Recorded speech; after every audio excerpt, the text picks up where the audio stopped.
Welcome to this course on transport processes. My name is V. Kumaran. I am at the Chemical Engineering Department at the Indian Institute of Science. And this series of lectures will deal with mostly heat and mass transfer, but also some momentum transfer.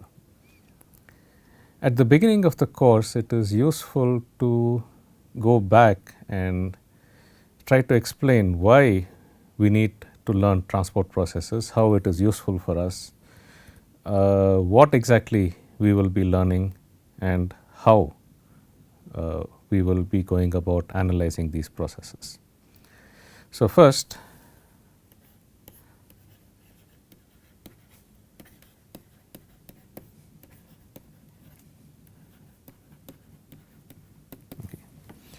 now what exactly are transport processes? One of the major objectives in engineering design is to transform materials from raw materials to useful products.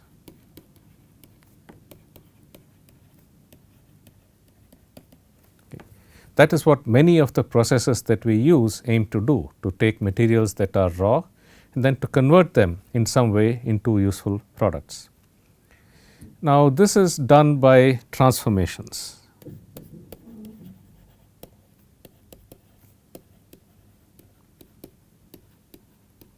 Okay. We not only have to transform the materials, we may have to transform them physically, we may have to transform them chemically, mix them together in such a way that what ends up is a useful product, and this has to be done in a reliable manner, so that each and every time you do this transformation the product has exactly the same quality. It has to be efficient.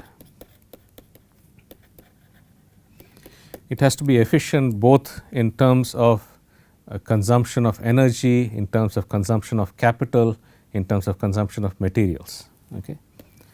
And in terms of cost, it has to be economic, otherwise nobody will buy it. And another important requirement is that it has to be environmentally friendly.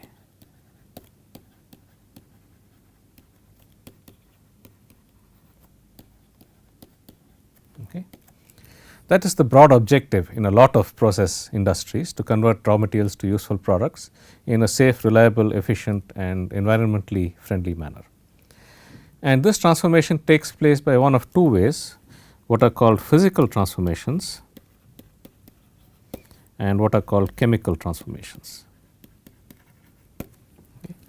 Physical transformations do not involve change of the chemical species from one species to the other, whereas chemical transformations do. Okay.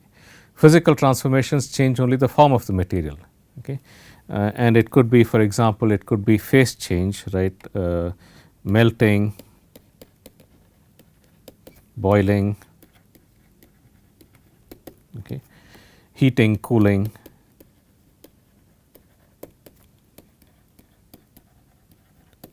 changing the crystal structure of materials, mixing different materials physically. Okay. And chemical transformations typically involve chemical reactions.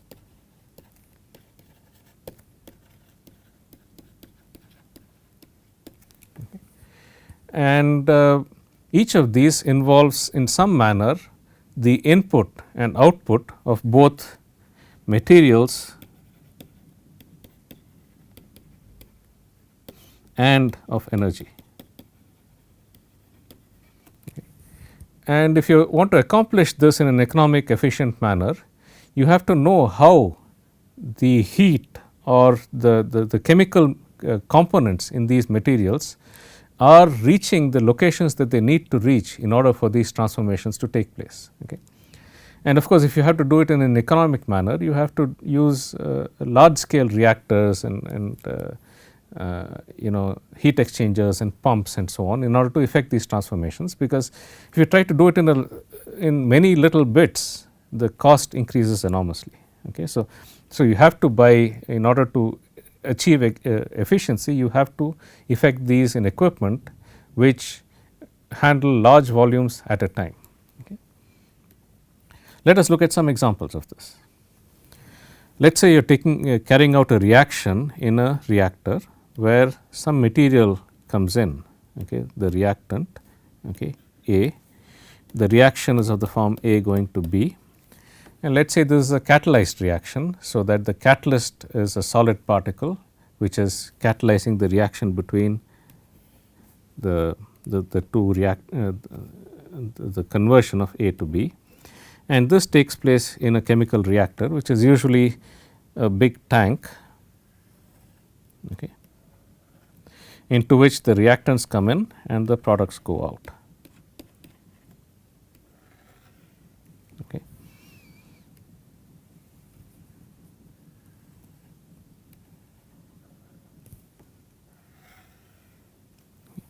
And there is some fluid in this tank, and of course, there are catalyst particles around, and the reaction takes place on the surface of these catalyst particles. Usually in all of these systems you will also have something in order to mix, okay, the system adequately so that reaction takes place. It is called an impeller, okay. And you may have to either heat or cool the fluid, in which case you will have coils which either heat or cool the fluid.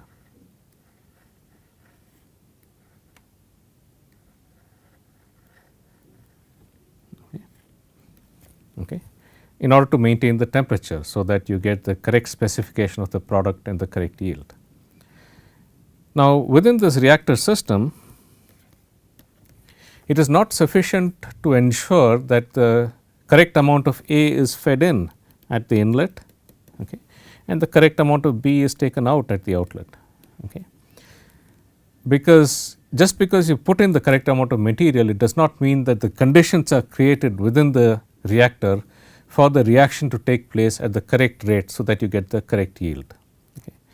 After all, the reaction itself is taking place at the surface of the catalyst particles. Okay. And if I look closely at the surface of this catalyst particle, okay, the surface of this catalyst particle looks something like this. You have reactants which are coming to the surface of the catalyst particle. Okay. They are getting transformed, okay, at the surface of the catalyst particle, okay, to the product B, and then the product B has to come out of the surface of the catalyst particle. Okay. So, the rate of the reaction is essentially determined by how efficiently you can transport A to the surface and B off the surface. Reactions very often are also either exothermic or endothermic, in which case you may have to add heat energy, okay, if it is exothermic. You may have to add heat energy if it is endothermic, or alternatively take out heat if it is exothermic. Okay. And the performance of this process essentially depends upon what is happening at this small scale.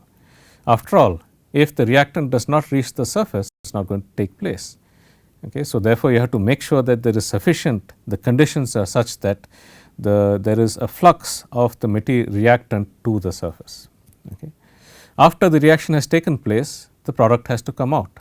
After all, if the product does not come off the surface, there is not going to be any place for the more reactant to go in and react. Okay. So, unless the product comes off the surface, the reaction is not going to take place. So, you have to make sure the conditions are such that there is sufficient flux of product off the surface of this catalyst particle. In addition, if the reaction is either exothermic or endothermic, one has to make sure that there is sufficient heat reaching the surface if it is endothermic, and sufficient heat leaving the surface if it is exothermic. If the heat does not leave, then the temperature of this catalyst particle will go on increasing, and you could get hot spots and runaway reactions.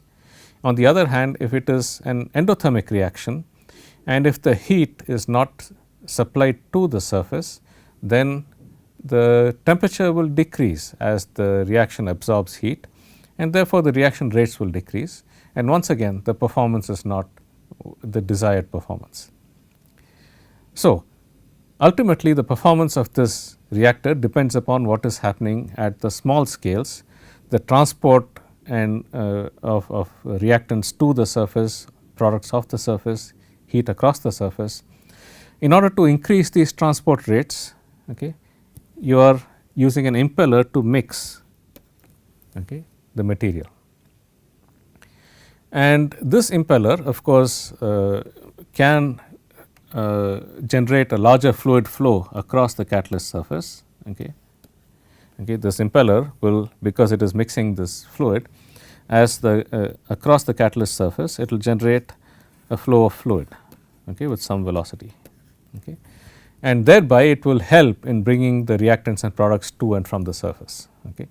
However, this impeller now consumes energy, okay, because energy is lost as you mix because of fluid friction, okay, fluid viscosity, and therefore this impeller consumes energy, and that consumption of energy is going to affect the efficiency of process. Okay. So, in this process, in the simple process, we have mass transfer, transfer of reactants to the surface, transfer of products away from the surface. We have heat transfer, which is basically the transport of heat to or from the surface through these heating coils, okay, so that there is sufficient either removal of energy if it is exothermic or sufficient addition of energy if it is endothermic. You also have mixing, which basically transfers momentum from the impeller to the fluid. Okay. After all, you are forcing the fluid by exerting a power on this impeller, and at the surface of the impeller itself, okay, you have a stress that is exerted on the impeller due to the fluid flow, and this stress exerts a resistive force. To overcome that, you need to apply a torque on this impeller.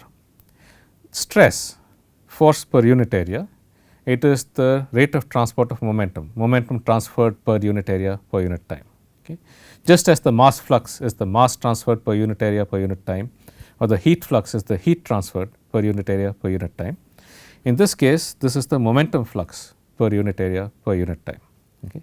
So, a simple process like this involves mass transfer,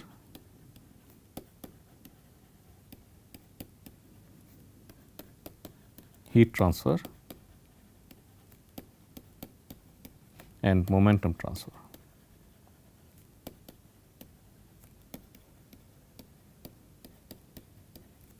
And there are often compromises that have to be made, optimizations that have to be made.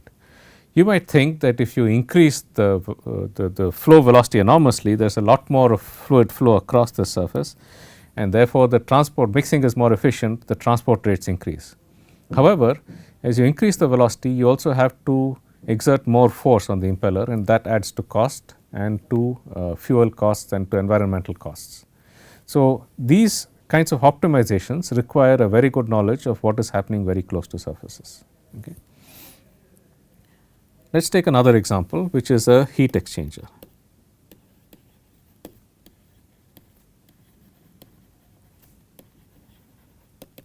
Okay. So, a typical heat exchanger looks something like this.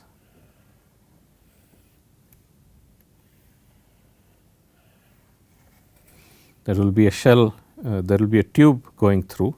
There could be of course multiple bends in this tube, but I will just take two for the moment. Okay. That is the tube side, and then there is a shell side. Okay.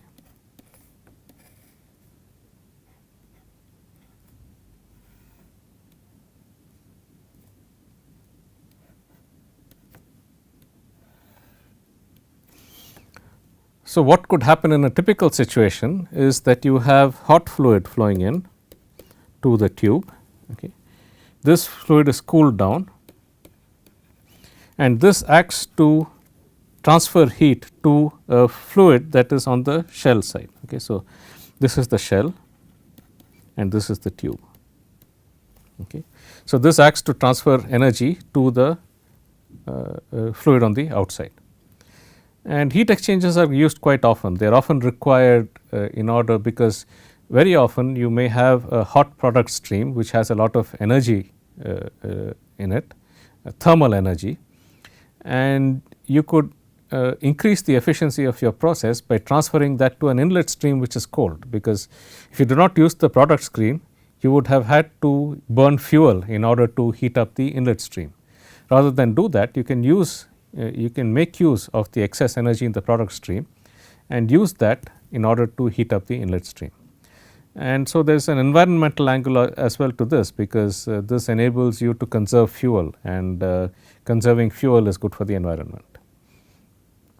Now, to design this, you have to know, of course, what is the temperature difference and so on. But in order to cool the hot fluid sufficiently, you have to make sure that there is sufficient heat that is transported across the surface as this hot fluid is going through, such that at the outlet the temperature is the desired temperature. Okay. Either the desired temperature or the desired amount of heat has been transferred. Okay. For that, it is not sufficient to just pump in the fluid at the desired rates. Okay. You have to make sure that there is sufficient length of this tube and sufficient surface area, so that all the heat that is desired to be transferred is transferred by the time the fluid comes out. And this transport rate depends on what happens at the surface between the hot and cold fluid. Okay. You have a hot fluid that is flowing across this surface of the tube, and you have cold fluid that is going around this tube. Okay. This transfer of heat from the fluid to the surface and then to the next fluid across is what is going to determine the efficiency of the process. Okay. And this is something that you need to be able to predict in order to be able to design these processes. Okay. Of course, the heat that is transferred depends upon the conductivity of the wall. However, it also depends upon how the fluid is flowing across, because as the fluid flows across faster, it is going to carry more heat with it as it comes along. Okay. And you might think simplistically that if I make the length of this heat exchanger of this tube larger and larger, there is going to be a larger and larger surface area, and therefore the heat transferred will keep increasing. However, there is a cost. In order to pump the fluid through this tube, you need to apply a pressure difference across the two ends. Okay.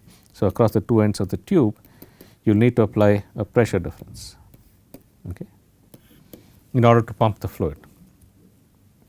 And this pressure difference increases as the length of the tube increases. In the simplest approximation, when the flow is fully developed, this pressure difference increases linearly with the length of the tube. And therefore, there is a cost to be paid to make the tube longer and longer. Okay. And that cost might overwhelm the gains from increasing the length. So, you need to have a good understanding when a fluid is flowing, what is the rate at which heat is transferred across the surface, if I know the difference in temperature between the inner and the outer fluid, okay, and what is the pressure difference I need to apply in order to pump the fluid. And that pressure difference is ultimately linked to the stress that is applied on the fluid due to the pipe wall, which tends to retard its flow. Okay. When a fluid is flowing across the surface, there is a wall shear stress, okay, acting at the surface. And the pressure difference basically compensates for the backward wall shear stress that is exerted on the surface. And to be able to predict the pressure difference, you would need to know what is the wall shear stress and how does it depend upon the flow rate of the fluid, okay, and the diameter of the pipe and the properties of the fluid. Okay. So, that is a momentum transfer problem.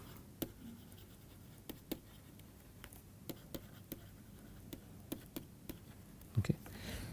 Okay. After all, any friction loss in the fluid has to be compensated by energy that is put in from outside.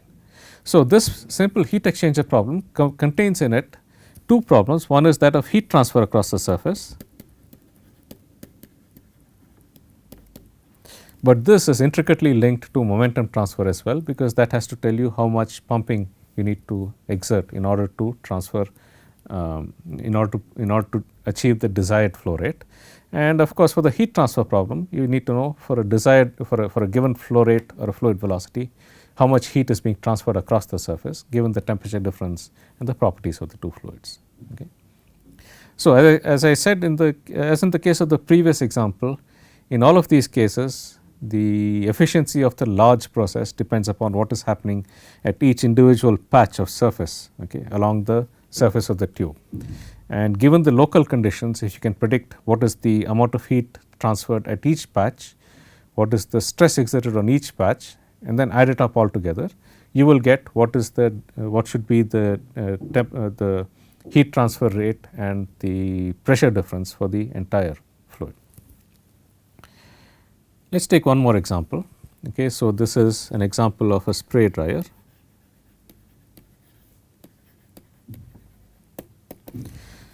Spray dryers are often used in food processing industries, for example, for drying liquid droplets into powders. Okay, so things like milk powder and so on are made in spray dryers. Okay, and what they basically consist of is fluid that is ejected through nozzles in a large column. Okay, from the top, and there is hot air coming from below, and this hot air dries the droplets before they hit the surface. Okay. So, a typical configuration would look like this. Okay. You will have some nozzles on this inlet manifold through which droplets are ejected, and all of this is enclosed in a large column through which you have hot air coming in from below.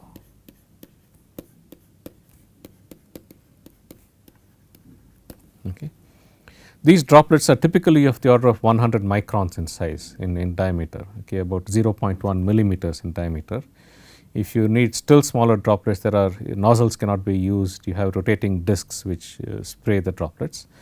But in any case, if you have a certain droplet that is coming out, okay, of this, you have to make sure, okay, that before it hits the wall, it is completely dried so that it does not stick on the surface. Okay. And if you look at the droplet itself, okay, as it is going out, okay, it is a wet droplet, it contains roughly 80% of water. Okay. Now, all of the water has to be evaporated out of the surface due to the hot air that is going around it, okay, due to the hot air that is going around this droplet. Okay. All of the water has to be evaporated by the time it hits the wall of the bottom. Now, this is a mass transfer problem. Since the hot air is dry, there is a difference in the vapor pressure of water in the dry air and the vapor pressure of water on the droplet surface.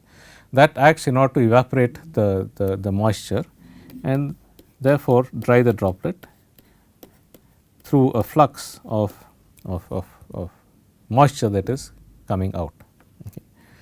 But this also requires heat transfer, because in order to evaporate the moisture, you need to provide the latent heat. Okay.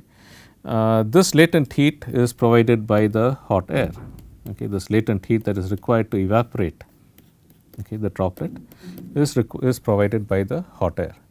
You have to make sure that there is sufficient transfer of heat so that all of the moisture is evaporated. It is not sufficient to just ensure that the water vapor comes out.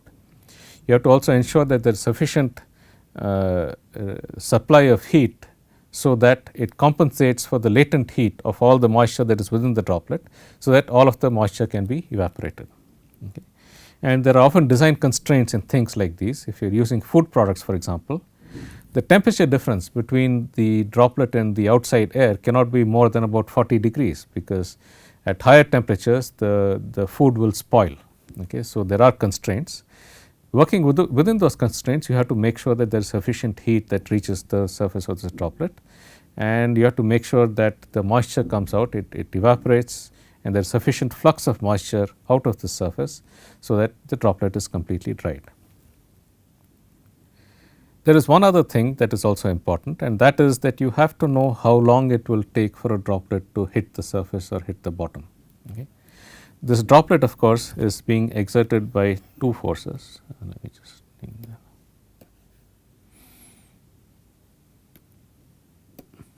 Okay. This droplet is under the action of a gravitational force. Okay. It has some initial velocity, okay.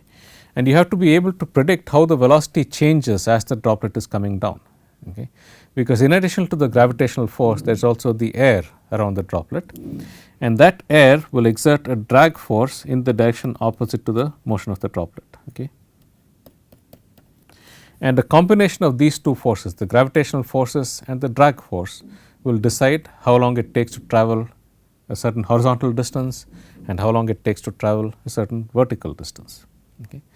This drag force is exerted due to the fluid flow around the droplet. Okay. This drag force is exerted due to the fluid flow around the droplet. Okay. Okay, and this fluid friction acting at the surface of the droplet is what exerts a drag force.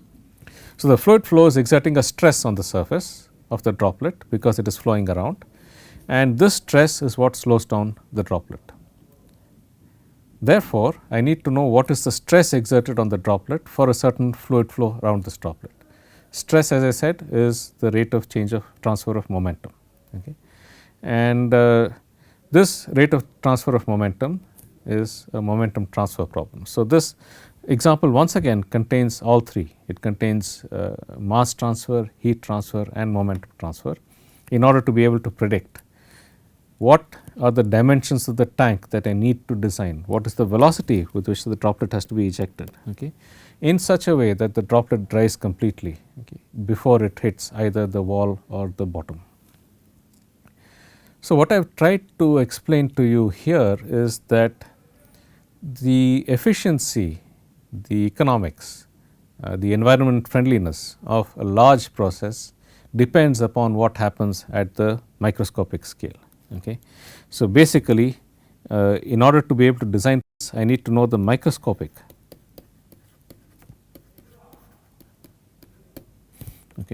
transport rates.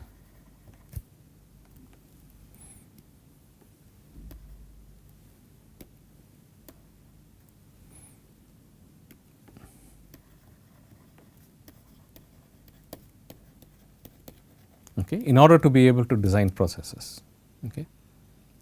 So, in all of these cases what we are doing basically is trying to find out given, okay, so given a catalyst particle with a certain concentration of reactants on the surface and a certain concentration far from the particle. After all, when you put in this material into the reactor, okay, you end up with a certain concentration in the bulk fluid, okay, within this. However, close to the particle the concentration is going to decrease because the reactant is being consumed. Okay. So, given this variation in concentration, okay, across the fluid down to the surface from some bulk value, okay, what is the flux? Okay. Similarly, for the product B, okay, there is a change in concentration as well. Okay. Okay. So, in the case of B, the concentration is higher at the surface because B is being produced, okay, and then it goes to some concentration in the bulk. Okay. Given this difference in concentration, what is going to be the flux? Okay. Similarly, for heat transfer, given the difference in temperature between the bulk and the fluid, what is going to be the flux of energy to the fluid? And in the case of momentum transfer, okay, as we will see later, momentum transfer takes place basically due to a difference in velocities. Okay. So, given a difference, so obviously the impeller is moving at a higher velocity than the fluid because it is dragging the fluid along with it. Given the difference in velocity, what is going to be the stress that is required to be applied? Okay. Similarly, in the case of heat transfer, what you would like to know locally at each patch on the surface, given a difference in temperature, what is the heat flux? What is the pressure required to flow through each individual element of the tube? Okay. And in the case of the spray dryer, what you would like to know is that given the difference in the vapor pressure of water between the inside and the outside, okay, between the surface and the bulk, what is the rate at which water vapor will be evaporated? Okay. What is the rate at which the energy will be transferred given the temperature difference? Okay. And what is going to be the force exerted due to the difference in velocity between the droplet and the air? Okay. So, that in nutshell is the questions that we will answer in this course. Okay. And I will try to tell you what I will try to make those questions a little more precise in this next lecture. What precisely are we going to try to calculate and how are we going to try to calculate it? Okay. So, we will continue with this in the next lecture. Thank you.